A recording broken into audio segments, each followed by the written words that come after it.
പണ്ട് കാലത്തെ കുളി അധികവും പുഴകളിലും തോടുകളിലും കിണറ്റിൻ കരകളിലൊക്കെ നിന്നിട്ടായിരുന്നു.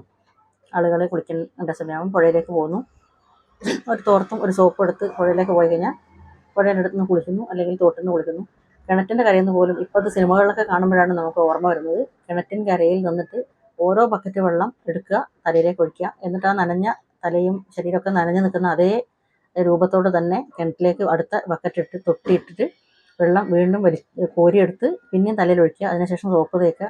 അപ്പം നമ്മുടെ ശരീരത്തിലെ വെള്ളമൊക്കെ ഈ കിണറ്റിലേക്ക് തന്നെ വീഴുന്നുണ്ടാവും, നമ്മുടെ തലയെന്നും ശരീരത്തിൽ നിന്നൊക്കെ. പക്ഷെ അന്ന് അങ്ങനെ ഒരു തെറ്റായിരുന്നില്ല, അത് എല്ലാവരും കിണറ്റ് കരയിൽ നിന്ന് തന്നെ കുളിക്കുകയായിരുന്നു. അങ്ങനെ അല്ലെങ്കിൽ ബക്കറ്റിൽ ഒഴിച്ച് വെച്ചിട്ട് അങ്ങനെ കിണറ്റ് കരയിൽ നിന്ന് കുളിക്കുകയായിരുന്നു. പിന്നീടാണ് ഇത് മാറി ബാത്റൂം എന്നുള്ളൊരു ഇത് വന്നത്. കുളിമുറി വീട്ടിൽ തന്നെ വീട്ടിൻ്റെ ഉള്ളിൽ, അല്ലെങ്കിൽ വീട്ടിനോട് അടുത്ത് ഓലമറ കൊണ്ടോ എങ്ങനെ ഉണ്ടാക്കിയ ഒരു ബാത്റൂമിൻ്റെ ഉള്ളിൽ. അത് മാറി മാറി ഇപ്പം വീട്ടിൻ്റെ ഉള്ളിൽ ബെഡ്റൂമിൻ്റെ ഉള്ളിൽ തന്നെ നമുക്കെല്ലാവർക്കും അറ്റാച്ച്ഡ് ബാത്റൂമായി.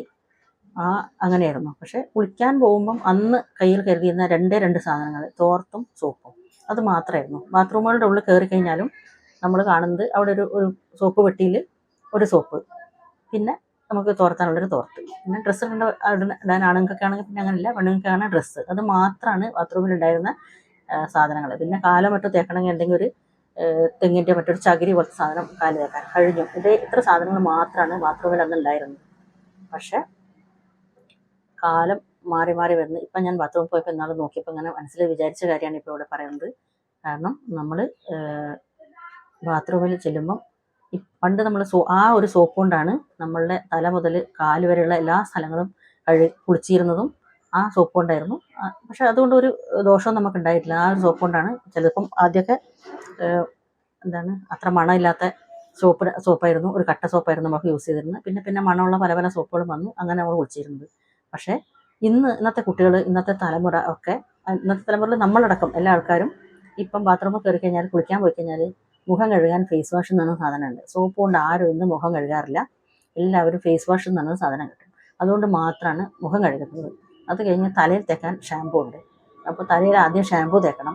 ഷാമ്പൂ കഴുകി കഴിഞ്ഞാൽ ഉടനെ തന്നെ കണ്ടീഷണർ എന്ന് പറഞ്ഞ സാധനമുണ്ട്. അപ്പം കണ്ടീഷണർ തലയിൽ തേച്ച് വെക്കണം. അത് കഴിഞ്ഞിട്ട് അത് കഴുകി കളയണം. അത് കഴിഞ്ഞ് കുളിച്ച് പുറത്ത് വന്നു കഴിഞ്ഞാൽ തലയിൽ സിറം എന്ന് പറഞ്ഞ വേറൊരു കുപ്പിയിലൊരു സാധനമുണ്ട്, അത് തേക്കണം.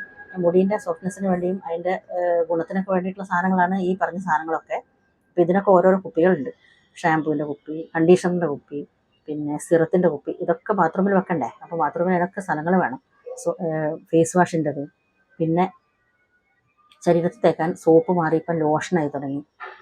അങ്ങനെ ശരീരത്തിന് കാലിന് പെഡിക്യൂർ, മാനിക്യൂർ എന്നൊക്കെ പറഞ്ഞ പല പല സാധനങ്ങൾക്ക് വേണ്ടി, അത് കാല് ഉരയ്ക്കാൻ വേണ്ടിയിട്ട് സാധനം, കാലിനുള്ള ട്യൂണിങ് സ്റ്റോൺ, അങ്ങനെ പല പല കല്ലുകളും അത് ഉരയ്ക്കാനുള്ള സാധനങ്ങളും, അങ്ങനെ എത്രയോ തരം കുപ്പികളും അതിലുള്ള ഓരോരോ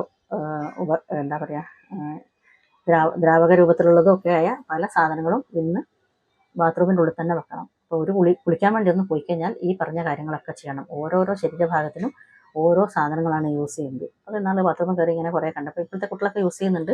അവരൊക്കെ ഇന്നാൾ മോളൊക്കെ എന്നോട് പറയുകയും ചെയ്തു, അമ്മ ഇത് ഫേസ് വാഷ് യൂസ് ചെയ്യണമെന്നൊക്കെ പറഞ്ഞപ്പം ഞാൻ പണ്ട് മുതൽ സോപ്പ് തേച്ച് കുളിച്ച് അങ്ങനെ ശീലിച്ചുകൊണ്ട് നമുക്ക് അതാണ് സുഖം. ഒരു സോപ്പെടുത്ത് എല്ലാ സ്ഥലത്തും ശരീരത്തിലും എല്ലാ സ്ഥലത്തും നമ്മൾ തേക്കുന്നത് ഈ ഒരു സോപ്പ് തന്നെ. സോപ്പുകൾ മാറി മാറി വരും എന്നല്ലാതെ സോപ്പ് തന്നെയാണ് നമ്മൾ എല്ലാ സ്ഥലത്തും യൂസ് ചെയ്യുന്നത്. പക്ഷേ ഇന്നത്തെ കുട്ടികൾ അങ്ങനെ യൂസ് ചെയ്യില്ല.